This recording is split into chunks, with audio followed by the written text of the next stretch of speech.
In the previous section, we had set our zoom control to 200% to be able to see things more clearly, but we're going to need to zoom back now so we can see all of our data. Do notice, by the way, that when you click on the down arrow of the zoom control box that there are some standard settings. Sometimes what you want to do, though, is pick a number that you don't see there. For example, maybe 130% would be nice. We could see data more clearly than that 100% and still probably see most of it. So you can click in the white box and type in a number also. For example, actually, I'm going to make sure that it's nothing else is there. 130, hit enter. And it looks like we can see all 6 months here. That was guesswork. Sometimes you do that. We'll take a look at that in another light also. So we have data here, but nothing is really happening. Excel's not doing anything for us other than displaying information.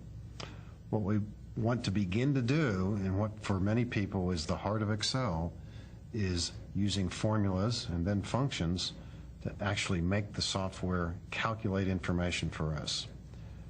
The numbers here are pretty easy to handle. We know the answer should be 20 here for January profits. When we enter formulas in Excel to achieve this, we don't type in the values as they actually exist. In other words, we're not going to be typing the number 120 or the number 100.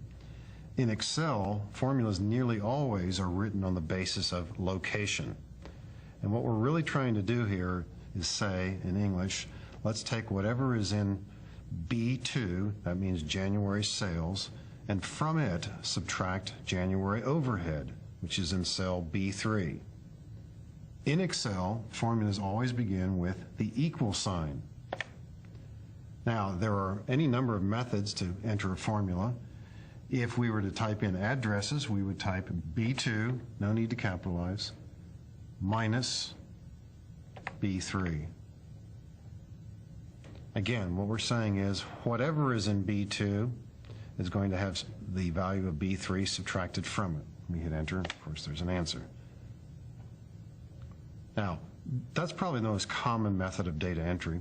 And by the way, do notice that the cell looks as if it has the value 20 in it, which is what we'd hope, but in the formula bar above we see that the actual formula is there. If you wanted to edit the formula, all the editing techniques work. If you double click on the cell that has the result, the formula is displayed. And a nice handy feature here is B2 is in blue, it points to the cell, B2, B3 is in green, it's outlined in green also. We don't need to make a change here, so I'll just hit escape.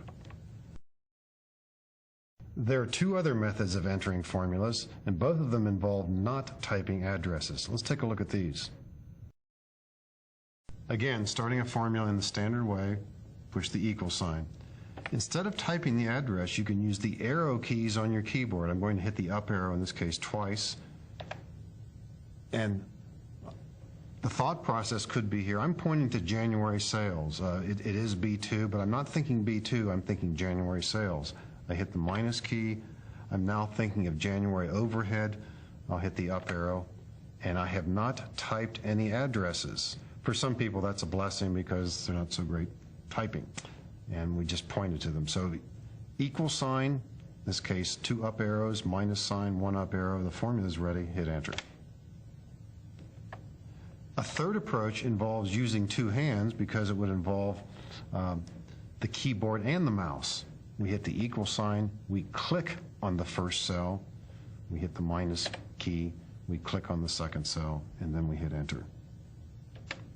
Both of those techniques, by the way, leave something to be desired when you're writing a formula that refers to cells that are not on the screen.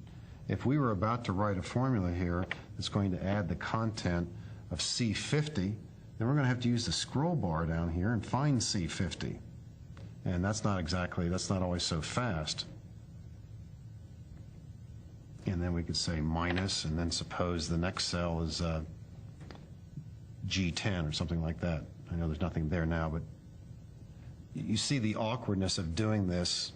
The arrow technique would have the same awkwardness when the cells are not nearby. Nevertheless, both techniques have something to be said for them in that you don't type addresses. The formula we used here, and I'll double click on it again to expose it, this is certainly basic. We use the minus sign, of course, for subtraction, plus sign for addition. The asterisk is the symbol we will use for multiplication. The slash key is the one we use for division. Although we don't want to use it here, it's the one that looks like this. That's slash key. I'll take that out of there, of course. Those four keys on most keyboards are on the extreme right side of the keyboard.